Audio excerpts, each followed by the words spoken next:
Il arrive un moment dans la vie d'un homme où l'excitation de la conquête cède la place à la recherche de quelque chose de plus profond, la paix.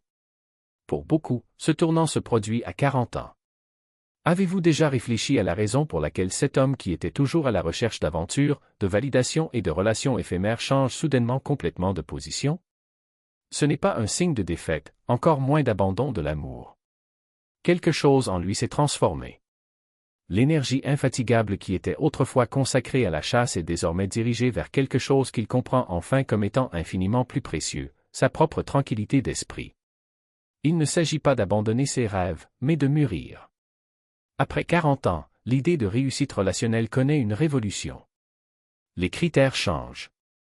Ce qui était autrefois une réussite est désormais une connexion. Ce qui était l'adrénaline de la chasse est devenu la sérénité d'un véritable partenariat. Examinons maintenant les raisons psychologiques qui poussent tant d'hommes à mettre de côté la course effrénée. Comprenons ce qu'ils recherchent réellement et pourquoi ce changement est l'un des signes les plus forts de la maturité masculine. Explorons cette évolution, de l'épuisement dû au jeu à la construction d'une vie solide et stable. La première et la plus évidente raison pour laquelle de nombreux hommes de plus de 40 ans reculent est simple, la pure fatigue. La chasse, telle que nous la connaissons, est un jeu de jeunesse. Il fonctionne avec un carburant spécifique, un mélange de motivation biologique, de conditionnement social et d'un besoin presque désespéré de validation externe. Cela nécessite une quantité absurde d'énergie, non seulement physique, mais aussi mentale et émotionnelle. Dans la vingtaine et la trentaine, vous avez des réserves pour cela. Vous pouvez passer des week-ends à parcourir des applications, à créer des phrases parfaites, à avoir des dizaines de premiers rendez-vous qui ne mènent nulle part et à déchiffrer des signaux déroutants. Vous supportez les hauts et les bas émotionnels, le drame, l'incohérence, car tout cela semble faire partie de l'expérience. Le jeu lui-même semble être la récompense. Mais après 40 ans, le réservoir de carburant commence à fonctionner avec un autre type d'énergie. À ce stade, un homme a déjà construit 2 décennies ou plus de vie. Il a gravi les échelons au cours de sa carrière, a fait face à des pressions financières, peut-être à un mariage et à un divorce, à la parentalité et aux complexités de la vie d'adulte. Votre énergie n'est plus une ressource illimitée à gaspiller pour un intérêt romantique. Elle est devenue précieuse. Il vise le travail, la santé, les relations existantes et votre propre croissance. Pour beaucoup, le paysage relationnel moderne devient une source d'épuisement profond. Alors que les données montrent qu'un nombre important d'adultes de plus de 50 ans ont essayé des applications de rencontres, le cycle sans fin de rencontres, d'envoi de messages et d'organisation de rendez-vous commence à ressembler moins à une aventure qu'à un deuxième travail non rémunéré. Les conversations semblent souvent répétitives et superficielles, un acte d'authenticité plutôt que de réalité. Ce processus peut devenir profondément artificiel pour un homme qui a passé des années à se découvrir et à s'améliorer. Il commence à reconnaître les schémas du jeu avec une familiarité fastidieuse, les miettes d'attention, la disparition soudaine, le comportement chaud et froid. Ce ne sont plus des énigmes à déchiffrer, mais des signes évidents d'un désalignement des intentions ou d'une immaturité émotionnelle. Et un homme de 40 ans, la plupart du temps, a déjà développé une allergie à ce produit. Il n'a plus la patience de décoder les ambiguïtés. Vous ne voulez pas vous demander où vous mettez les pieds. L'énergie qu'on aurait autrefois dépensée à courir après quelqu'un d'indécis est désormais considérée comme un investissement sans retour. Le frisson de la chasse est remplacé par un simple calcul de temps et d'énergie. Il se demande, est-ce la meilleure utilisation de ma force vitale? Et de plus en plus, la réponse est un non catégorique. Le jeu est épuisant. Et pour un homme qui a enfin appris à conserver son énergie pour ce qui compte vraiment, ce prix-là, il n'est plus prêt à le payer. Cela nous amène au changement le plus crucial de l'équation, la priorité donnée à la paix. S'il y a une monnaie dont la valeur monte en flèche pour un homme après 40 ans, c'est bien la tranquillité d'esprit. Dans ses jeunes années, il peut prendre le drame pour de la passion, les troubles émotionnels pour une connexion intense, jusqu'à ce qu'il découvre une certaine excitation dans l'imprévisibilité d'une relation chaotique. Cela se produit parce que votre identité est encore en formation et que la validation externe semble souvent être la forge qui façonne votre caractère.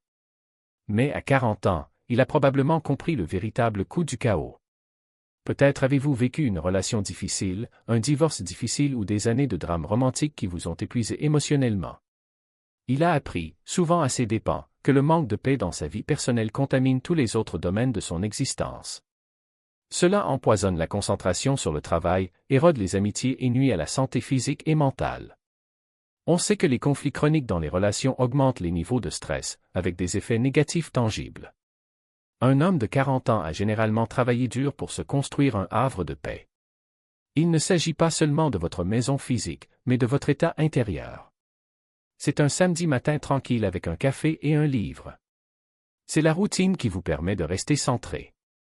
C'est l'espace mental nécessaire pour résoudre des problèmes complexes ou simplement se détendre. Cette paix est son bien le plus précieux et il en devient un féroce gardien. Vous commencez à voir les partenaires potentiels non seulement à travers le prisme de l'attraction, mais aussi à travers l'impact qu'ils auront sur votre monde intérieur. Commencez à poser différentes questions. Au lieu de « est-elle excitante ?», demandez « est-elle stable ?». Au lieu de « Y a-t-il de l'alchimie ?», demandez « Y a-t-il un respect mutuel ?» Deviens extrêmement sensible aux signes avant-coureurs qui indiquent un drame, une incohérence, une mentalité de victime ou une incapacité à communiquer clairement. Ce qui était autrefois des bizarreries à contourner sont désormais des menaces directes pour votre bien-être. Une phrase courante parmi les hommes à ce stade est « ma paix vaut plus que votre présence ». Ce n'est pas une insulte, mais une déclaration d'une limite non négociable. Il est arrivé à la conclusion qu'une bonne relation devrait contribuer à votre paix, et non la nuire. Ce doit être un refuge, pas un champ de bataille. La chasse, par nature, trouble la paix. C'est fait d'efforts et d'incertitudes. Un homme qui a enfin trouvé un peu de paix en lui-même hésite à y renoncer. Il arrête de courir après le chaos déguisé en amour. Attendez plutôt un calme qui semble réel. À mesure que le désir de chasser se dissipe et que le besoin de paix grandit, une troisième transformation puissante se produit, l'attention de l'homme passe de la recherche de la conquête à la recherche d'un partenaire. Ce sont deux choses fondamentalement différentes. La quête de réussite est motivée par l'ego. Il s'agit de prouver quelque chose, de gagner l'affection d'une femme désirable. La relation elle-même est souvent secondaire par rapport à la réalisation de cette relation. La recherche d'un partenaire est cependant motivée par le désir d'une véritable connexion et d'une vie partagée. Il ne s'agit pas de ce qu'il peut obtenir, mais de ce que les deux peuvent construire ensemble. Un homme de 40 ans a généralement déjà une vie bien remplie. Vous ne cherchez pas quelqu'un pour vous compléter. Cherchez-vous, avancement. Une évolution naturelle, résultat d'années d'apprentissage, de réussite et, surtout, d'erreurs qui ont appris plus que n'importe quel manuel relationnel ne pourrait enseigner. Il n'est plus disposé à gaspiller son énergie dans des dynamiques qui ne le mènent nulle part. Vous savez que le véritable amour n'est pas une course, mais un chemin construit côte à côte, avec respect, patience et avec la certitude que les deux sont là par choix et non par nécessité. Et ce choix, une fois finalement fait, est plus solide que n'importe quelle passion passagère. Ce que beaucoup confondent avec du désintérêt est en fait une forme plus profonde de respect envers soi-même et envers les autres. Il n'a besoin de rien prouver à personne, encore moins à une femme. Il ne recherche ni applaudissements ni validation. Ce qu'il veut, c'est quelqu'un qui le considère non pas comme un trophée, mais comme un égal. Quelqu'un qui comprend que l'amour, après 40 ans, ne consiste pas à combler des vides, mais à ajouter de la force. Et c'est pourquoi, lorsqu'il arrête de courir, ce n'est pas le signe qu'il abandonne. C'est le signe qu'il a mûri. De ce qu'il a appris, les meilleures choses de la vie ne s'accomplissent pas dans la précipitation, mais avec discernement. Cette véritable connexion ne se mesure pas à l'intensité du début, mais à la cohérence du chemin. Cet amour, lorsqu'il est réel, n'a pas besoin d'être poursuivi, il se produit simplement, au bon moment, entre deux personnes qui savent déjà ce qu'elles veulent. Il ne fuit pas l'amour. Vous êtes enfin prêt à le vivre comme il aurait toujours dû être, sans jeu, sans masque, sans l'illusion que l'autre vous complétera. Parce que c'est déjà terminé. Et c'est précisément pour cela que vous pouvez choisir clairement, sereinement, avec la sécurité de quelqu'un qui sait que le meilleur est à venir, à condition que ce soit avec la bonne personne. Évolution. C'est la confiance silencieuse de quelqu'un qui reconnaît sa propre valeur et n'a besoin de la prouver à personne. Il sait que ce qu'il offre n'est pas l'énergie désespérée de ceux qui chassent, mais la force sereine de ceux qui soutiennent, la sagesse de ceux qui ont vécu assez longtemps pour distinguer l'éphémère de l'essentiel, et la fidélité de ceux qui ne recherchent pas seulement une relation, mais un foyer. Lorsqu'il arrête de poursuivre, ce n'est pas parce qu'il n'est pas intéressé, c'est parce qu'il a finalement choisi de rester sur place. Et rester immobile, avec la certitude que la bonne personne n'aura pas besoin d'être convaincue, traînée ou poursuivie. Elle arrivera simplement, au moment précis, et marchera à vos côtés, dans un silence aussi confortable qu'une conversation de plusieurs années. Car l'amour mature ne se mesure pas à l'intensité de la recherche, mais à la profondeur de la rencontre. Et celui qui comprend déjà cela ne gaspille pas son énergie à combler les lacunes, il construit des ponts solides et durables pour quiconque est prêt à les franchir. Si vous souhaitez approfondir cet univers, comprendre ce qui motive réellement les hommes qui ont dépassé la phase de doute et d'incertitude, et découvrir comment attirer des relations intéressantes, assurez-vous de regarder la prochaine vidéo. Nous y révélons les signes que recherchent les hommes mûrs et comment vous pouvez devenir leur choix naturel. Jusque-là.